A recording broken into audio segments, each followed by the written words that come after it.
Hello friends, Sivakarthikeyan நடிச்சிருக்கிற Amaran படத்தை தடை செய்யணும்னு ஒரு சிலர் அமரன் படத்துக்கு எதிராக போராட்டத்தில் குதிச்சிருக்காங்க. இந்த போராட்டத்தில் கமல்ஹாசன், சிவகார்த்திகேயன் இவங்க 2 பேர் உருவ பொம்மையை எரிக்கவும் முயற்சி செஞ்சுருக்காங்க. எதுக்காக இந்த போராட்டம்னு டீட்டெயிலாக இந்த வீடியோவில் பார்க்கலாம் வாங்க.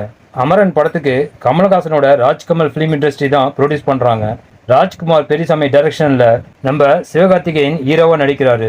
சாய் பல்லவி சிவகார்த்திகேயனுக்கு ஜோடியா இந்த படத்துல நடிக்கிறாங்க.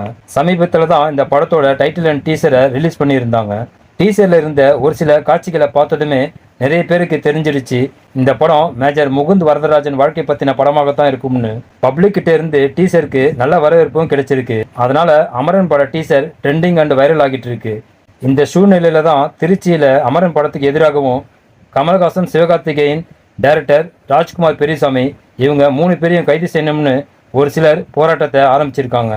அதோட இவங்க 3 பேரோட உருவ பொம்மைகளை ரோட்ல போட்டு எரிக்கவும் முயற்சி செஞ்சிருக்காங்க. அங்க இருந்த போலீஸ்காரர்கள் உருவ பொம்மைகளை எரிக்க விடாம தடுத்து இருக்காங்க. தமிழக ஜனநாயக கட்சி சார்பா திருச்சி, திருநெல்வேலி, குடியாத்தம்னு நிறைய இடங்கள்ல அமரன் படத்துக்கு எதிராகவும் கமல்ஹாசன், சிவகார்த்திகேயன், டைரக்டர் ராஜ்குமார் பெரியசாமி இவங்க 3 பேருக்கு எதிராக கோஷங்கள் எழுப்பி போராட்டத்தை நடத்திட்டு வராங்க.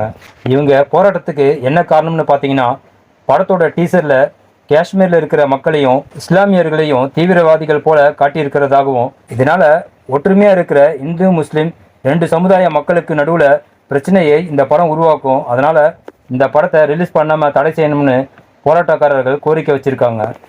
அமரன் படத்துக்கு எதிராக நடந்த இந்த போராட்டத்தில் சில இடங்கள்ல போராட்டம் பண்றவங்களுக்கும் போலீஸ்காரர்களுக்கும் தள்ளுமுள்ளு நடந்திருக்கு. இந்த போராட்டம் சம்பந்தமா 23 பேர்கள் வரைக்கும் போலீஸ்காரர்கள் கைது பண்ணியிருக்காங்க. சிவகார்த்திகேயன் இப்போதான் வளர்ந்துட்டு வராரு. இப்போ என்னடானா அவர் படத்துக்கு எதிராக ஒரு சிலர் போராட்டத்தில் இறங்கியிருக்காங்க. இதனால எஸ்கேவுக்கோ அமரன் படத்துக்கோ எந்த பிரச்சனையும் வராதுன்னு தான் எல்லாரும் நம்புறாங்க. ஓகே ஃப்ரெண்ட்ஸ், அமரன் படத்துக்கு எதிராகவும் எஸ்கேவுக்கு எதிராகவும் நடக்கிற இந்த போராட்டம் சரியா தப்பா உங்களுடைய கருத்துக்களை கமெண்ட்ல மறக்காம சொல்லுங்க. நெக்ஸ்ட் வீடியோ சந்திக்கலாம். Okay, thank you.